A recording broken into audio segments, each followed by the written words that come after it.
자, 여러분들 안녕하십니까? 반갑습니다. 오늘 하루도 수고 많으셨습니다. 2021년 10월 28일 정마감 방송을 하도록 하겠습니다.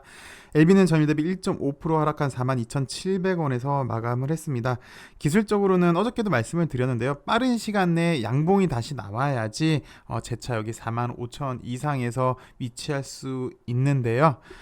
너무 지지부진한 것 같습니다. 사실 어제 지트리 소송권 불확실성도 해소가 되었죠. 이건 잠시 후에 살펴볼게요. 그래서 어느 정도 반등도 기대해 봤습니다. 그리고 진회장의 엘레바 이사의 의장으로 등극했다라는 소식도 나왔는데요. 그래서 내심 기대도 해 봤는데 시장에서는 현재 LB가 직면한 문제를 해결해라 라고 하는 것 같습니다. 지금껏 LB는 글로벌 빅파마를 꿈꾸며 청사진을 보여줬는데 그 청사진을 구체화할 수 있는 것을 내놔라라고 하는 것 같습니다. 그게 이제 우리가 말하는 가시적인 성과인데요. 결국 신뢰 회복이랑 연관이 되겠죠. 이걸 시장에선 지금 바라고 있는 것 같습니다. 근데 이거는 위안 말기 NDA 신청이나 선양 남성환 임상 이상 완료, 그리고 교모세포종 임상 이상 완료 내지는 나노코박스로 구체화되지 않을까 싶네요. 오늘은 먼저 지트리 소식부터 살펴보도록 하겠습니다. 어제 기각 그리고 각하 판결이 나왔는데요. 우선 신주 발행 금지 가처분 신청이 기각 판결이 나왔습니다. 지난번에는 SH가 제기한 신주 발행 금지 가처분 신청이 기각이 됐고요. 어저께 거는 지트리 홀딩스가 제기한 신주 발행 금지 가처분 신청이 기각이라는 판결이 나왔습니다.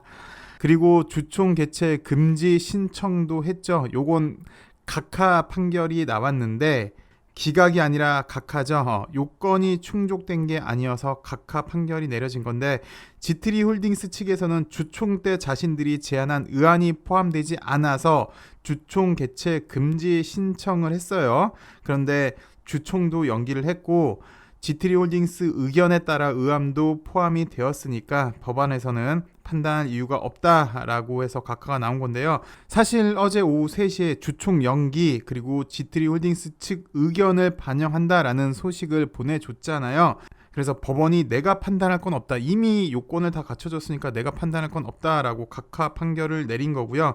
그러니까 어제 오후 3시에 이렇게 뉴스를 보낸 이유는 LB 측에서는 더 이상 이제 법적 소송에 휘말리기 싫어서 미리 요구를 들어준 것으로 풀이가 됩니다. 미리 요구를 들어줬기 때문에 법원에서도 각하 판결이 내려진 거고요. 이 말은 결국 지분 싸움, 결국 표 대결이잖아요. 그래서 지분 싸움이 유리하다라고 판단해서 전공법을 택한 것 같습니다. 어제는 제가 설명을 드릴 때 좀 합의하지 않았나 추측이 됩니다. 예, 그렇게 추측이 됩니다라고 이렇게 말씀을 드렸는데 그러면서 여기 임시주총에서 대다수 주주께서 현명한 판단을 해주실 것으로 기대하고 있습니다.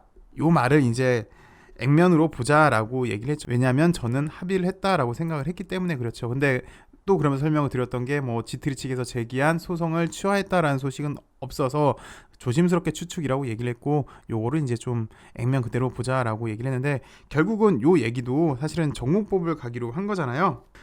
지트리는 대주주 지분이 약하죠. 그리고 그동안 지트리 홀딩스 측에서 회사의 CB도 연기하면서 정말 주가가 정말 많이 하락을 했어요. 그래서 대다수의 주주들은 회사에 패만 끼쳤다고 지트리 홀딩스 측을 생각을 할 텐데 그럼 자연스럽게 표 대결에서 유리하다라고 판단을 하지 않았나 조심스럽게 생각이 드는데요. 전공법으로 주주를 설득하겠다라는 뉴스가 나왔어요. 그래서 주주총회에서 표 대결을 통해서 정면 돌파하겠다라는 계획이다라는 뉴스가 나왔는데 이건 좀 전에 제가 다 설명을 드렸던 거고 LB그룹은 지트리를 인수를 해서 바이오 사업을 강화하겠다라는 의지로 해석이 되는데 주총에서 주주들에게 경영권 인수에 대한 동의를 받아서 앞으로 추가로 발생할 수 있는 문제를 막고 바이오 사업에 집중하겠다라는 건데 결국 주주들이 올바른 선택을 할 것이다 라고 생각을 한 것 같습니다. 회사를 상대로 가처분을 신청하는 사람들이 법적으로 자신의 권리를 주장한 근거를 갖고 있는지 그 주장이 사회 통념에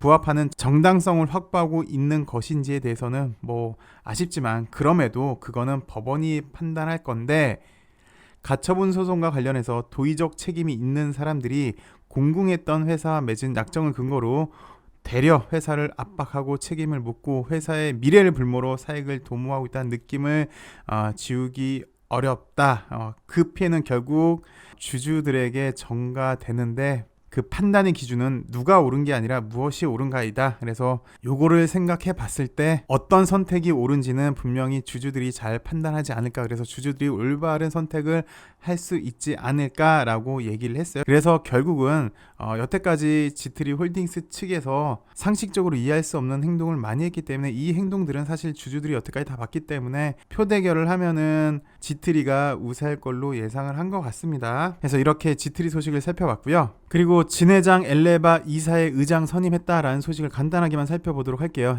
진양곤 회장이 미국 자회사 엘레바 의장으로 27일 선임됐다. 그래서 진양곤 회장이 엘레바 이사의 의장에 취임한 것은 책임 경영 그리고 현재 진행 중인 임상에 더욱 속도를 내기 위한 것으로 보인다. 그래서 쭉 보시고 미국 자회사 관계사 간 원활한 협업을 이끌기 위한 의도도 있는데 결국은 이거겠죠.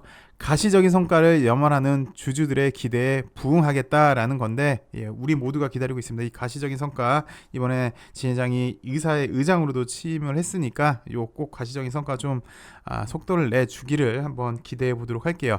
그리고 요 소식이 나오자마자 원래 엘레바 이사의 의장은 알렉스 킴 전 엘레바 대표였잖아요. 그래서 요 소식도 전해졌어요. 알렉스 킴 이사의 의장이 퇴임했다라는 소식이 전해졌고요. 그래서 특수 관계자가 원래는 9명이었는데 그래서 한 명이 줄어서 알렉스 킴 대표가 줄어서 8명이 됐고요. 알렉스 킴이 보유하고 있는 보유 주식 수는 이만큼인데 약 243만 주인데 요게 이제 없어졌으니까 특수 관계자 지분율이 12.77%에서 10.49%로 하락했다라는 공시가 나왔어요. 그런데 요 공시가 나오니까 알렉스 킴 전 대표가 또 주식을 팔았다라는 그런 소식도 나왔는데 일단 팔았다라는 공시 내용은 없어요. 액면 그대로만 보죠. 일단 팔았다라는 얘기는 없습니다. 그래서 팔았는지 안 팔았는지 많이 궁금해 하십니다. 사실 또 그렇죠. 이게 팔면은 주가에 분명히 안 좋은 영향이 있는데요. 글쎄요. 사실 알렉스 킴 전 대표가 엘레바에서 일하면서 삼각합병도 주도를 했었죠. 그리고 그 당시 삼각합병 할 때 엘레바 가격을 상당히 다운을 시켰어요. 그래서 글쎄 급한 거 아니라면 알렉스 킴 대표도 회사의 파이프라인 가치도 충분히 알고 있고 본인이 주도해서 또 사실은 아필리아도 갖고 온 거잖아요. 거기에 리보세라닙도 있고 한데 그리고 카티도 생겼고 그리고 저응층도 계속해서 확대가 되고 있고 한데 글쎄 여기까지만 보도록 하죠. 액면 그대로만 보죠. 나중에 김성철 박사처럼 또 팔면 어쩌니 이거는 나중 얘기인 것 같고요. 그냥 여기까지만 어찌되었건 임원을 퇴임했고 그래서 특수관계자가 8명으로 줄었고 보유 주식 수는 이만큼이고 특수관계자 지분율은 이렇게 하락을 해서 지금 현재로는 약 10.5%가 된다라는 것까지만 일단 보도록 하죠. 그리고 마지막으로 나누코박스 소식을 잠깐만 살펴보도록 하겠습니다. 오늘 노바백스가 영국에 승인 신청했다라는 소식이 나왔어요. 그래서 오늘은 SK 바사가 좀 좋은 흐름 보여줬는데 나누코박스도 빨리 좀 그러길 기원을 해봅니다. 사실 베트남에서 뉴스는 계속 나와요. 이날도 보시면 베트남의 백신 개발 위한 국가계획을 승인을 했다라는 뉴스도 있었고 나누코박스가 안전성, 면역성 실험 결과를 도출했다. 란셋의 게시글이 다시 재조명되고 있다라는 뉴스도 나왔고요. 오늘은 베트남 총리 백신 허가 과정 빠르게 진행해라. 자국 백신의 우호적 여건을 좀 만들어라 라는 뉴스도 나왔는데 글쎄요. 상식적으로 주석도 그렇고 총리도 그렇고 부총리도 그렇고 공산국가에서 이렇게 강하게 드라이브를 하는데 그리고 딴 게 이상한 것도 아니고 임상 결과도 좋아요. 게다가 보호 효능은 잘 아시다시피 시간이 지나야지 자연스럽게 나오는 거예요. 근데 이걸로 계속 좀 지연하니까 그럼 이거는 이제 긴급 승인이 아니라 정식 승인인 거죠. 딴 나라 백신은 임상 이상한 것도 승인해 주는 마당에 사실 잘 이해가 가지 않습니다. 어쨌든 뉴스를 좀 살펴보시면 총리가 보건당국에 백신의 유통 허가와 관련한 과정을 빠르게 진행하라라고 지시를 또 했다고 합니다. 국내에서 생산된 약품과 백신의 유통 허가 발급에 관한 과정을 긴급하게 발행해 달라라고 얘기도 했고요. 그러면서 이게 좀 와닿네요. 해외 백신을 선택하고 국내 백신을 차별하는 사고방식을 없애달라라고 총리가 보건당국에 호소를 했다고 하는데 글쎄요. 사실 투자자인 우리도 이렇게 급한데 한 나라의 지도자는 오죽이나 답답하면 보건당국에 이렇게 호소까지 했을까라는 생각도 드는데 좀 그러네요. 사실 이렇게 좀 늦어진 이유도 우리가 이미 다각도로 여러 가지로 살펴봤잖아요. 근데 이제는 좀 지쳐서 그런지 솔직히 이제 그러기도 좀 싫은 모습인데 요것도 좀 백신도 좀 빨리 해결이 됐음 하네요. LB가 좀 지지부진해서 버겁습니다. 그래도 오늘은 지트리에서 법적 불안전성도 해소를 해줬고요. 진 회장이 주력인 엘레바의 의사의 의장으로 등극을 했으니까 조금씩 발전한다고도 보여집니다. 그렇게 하나씩 가면 다시 좋은 길 나오지 않을까 하는데요. 오늘 시청해주셔서 감사하고요. 내일은 한 주가 마감이 됩니다. 그리고 10월 한 달도 마감이 되는데 힘들었던 10월 잘 마감하길 한번 기대해 보도록 하겠습니다. 좋은 하루 되시고요. 시청해주셔서 감사합니다.